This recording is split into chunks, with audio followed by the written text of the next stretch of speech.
Hello everyone. आज हम SSC के रिगार्डिंग इंग्लिश का सिलेबस देखेंगे, सिलेबस को डिस्कस करते हैं। तो चलिए शुरू करते हैं।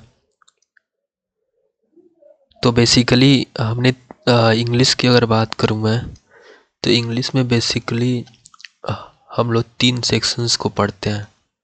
पहला सेक्शन जो होता है वो कॉम्प्रिहेंशन वाला होता है, दूसरा जो होता है ग्रामर वाला होता है, और तीसरा वोकैब वाला। और तीनों एक दूसरे से इंटरलिंक्ड होते हैं। तीनों एक दूसरे से क्या होता है, इंटरलिंक्ड होते हैं। जो पहला पहला सेक्शन है वो है कॉम्प्रिहेंशन वाला। कॉम्प्रिहेंशन वाले सेक्शन की अगर मैं बात करूं, तो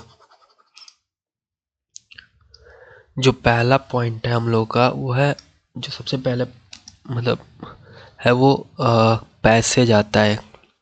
पैसेज को हमने डिटेल में डिस्कस किया हुआ है पहले ही वीडियो में, तो प्लीज़ देखिए अगर नहीं देखा है तो। पैसेज क्या होता है, जैसे देखो, एक पैसेज जो होता है एक स्टोरी या एस्से में से या आर्टिकल में से लिया हुआ एक मतलब शॉर्ट फॉर्म होता है, जिसको हमें रीड करना होता है और 4-5 क्वेश्चंस का आंसर देना होता है। वो पैसेज होता है, मतलब रीडिंग कॉम्प्रिहेंशन जिसे बोलते हैं। फिर आता है क्लोज टेस्ट। क्लोज टेस्ट की बात करें तो क्लोज टेस्ट भी एक पैसेज का ही फॉर्म होता है, जिसको हम आगे डिस्कस भी करेंगे अच्छे से। और ये पैसेज का ही फॉर्म होता है, लेकिन इसमें अंतर बस इतना ही होता है कि कुछ कुछ जगह पे मतलब फिलर्स दिए होते हैं। जैसे मान लो ये पैसेज है, यहाँ पे भरना है कुछ, फिर यहाँ ब्लैंक दे दिया, फिर यहाँ ब्लैंक दे दिया, फिर यहाँ ब्लैंक दे दिया, फिर यहाँ पे, और 5 क्वेश्चन दे देगा। और हर क्वेश्चन का 4-4 ऑप्शन होंगे, 5-5 भी हो सकते हैं, मतलब 4-4 ऑप्शन होते ही होते हैं। और इसको ध्यान से पढ़ने के बाद एक परफेक्ट, एक जेन्युइन आंसर सेलेक्ट करके हमें इसमें फिल करना होता है। इसको हम डिटेल में किसी लेक्चर में देखेंगे क्लोज टेस्ट के बारे में।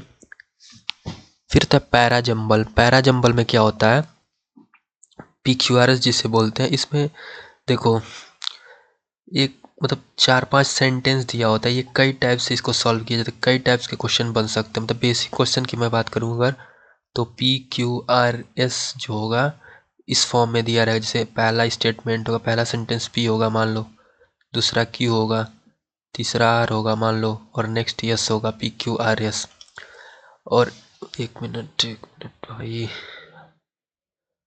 हाँ, और इसको मतलब इधर उधर करके दिया रहेगा। मान लो पहले ऑप्शन में PQRS दे दे, दूसरे ऑप्शन में QRPS दे दे, फिर SRPQ दे दे, और इसमें से कोई एक सेलेक्ट करना होता है जो प्रॉपर एक मीनिंगफुल वे में, मतलब सेंटेंस का ऑर्डर हो, और आंसर देना होता है।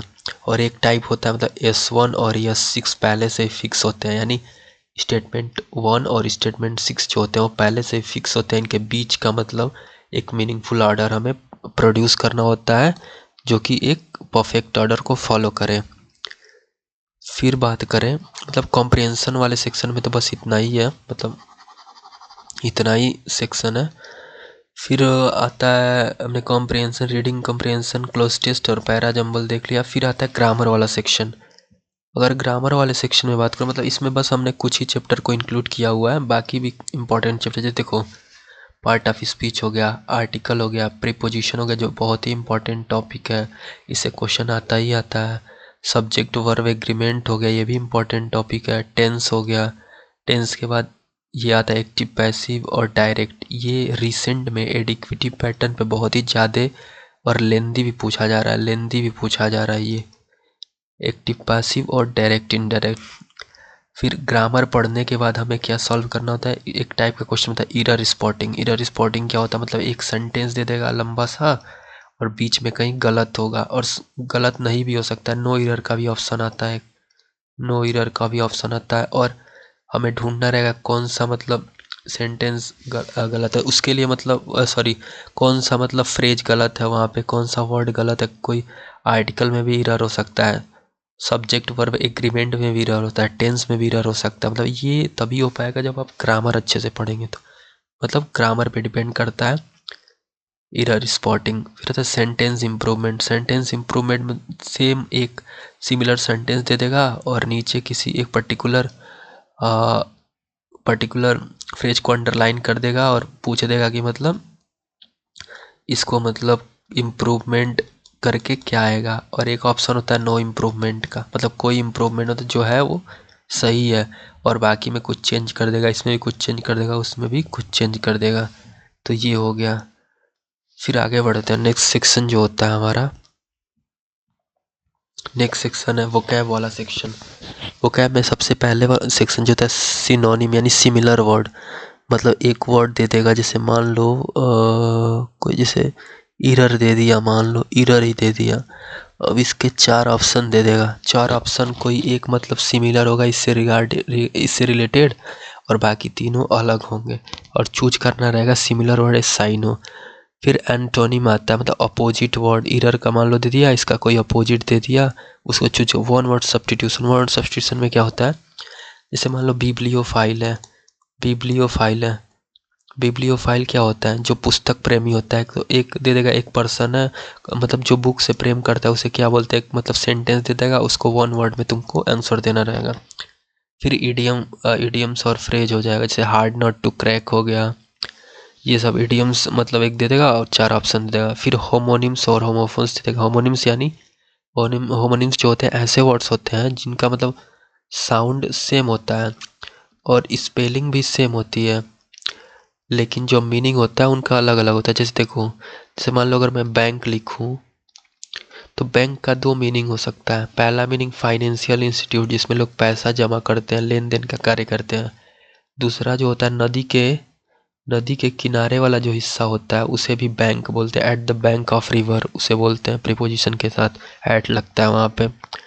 तो ये हमारा वोकैब वाला सेक्शन हो गया। तो बेसिकली इतना ही, मतलब मेजर सेक्शन था। एक चीज़ छूट गया, फिलर्स जो होता है यहाँ पे, फिलर्स छूट गया। फिलर यानी क्या होता है, एक मतलब सेंटेंस दे देता है और वहाँ पे बीच में यहाँ पे गैप कर देता है, और आपको सेंटेंस को अच्छे से पढ़ना रहेगा, और 4 ऑप्शन दे देगा, 1 2 3 एंड 4, 4 ऑप्शन देगा। कोई एक सूटेबल आंसर यहाँ फिल करना रहे, फिलर बोलते हैं।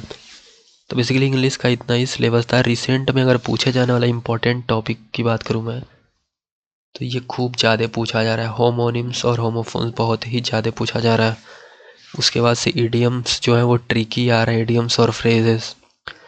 वन वर्ड सब्स्टिट्यूशन का सेम हाल है। उसके बाद से ये थोड़ा लेंदी आ रहा है, एक्टिव पैसिव वॉइस और डायरेक्ट इनडायरेक्ट। उसके बाद से आपका हाँ रीडिंग कॉम्प्रिहेंशन भी आ रहा है, लेंदी आ रहा है, पैरा जंबल्स आ रहा है, थोड़ा कॉम्प्लिकेटेड आ रहा है। तो बेसिकली यही हमारा इंग्लिश का सिलेबस था। मिलते हैं नेक्स्ट लेक्चर में।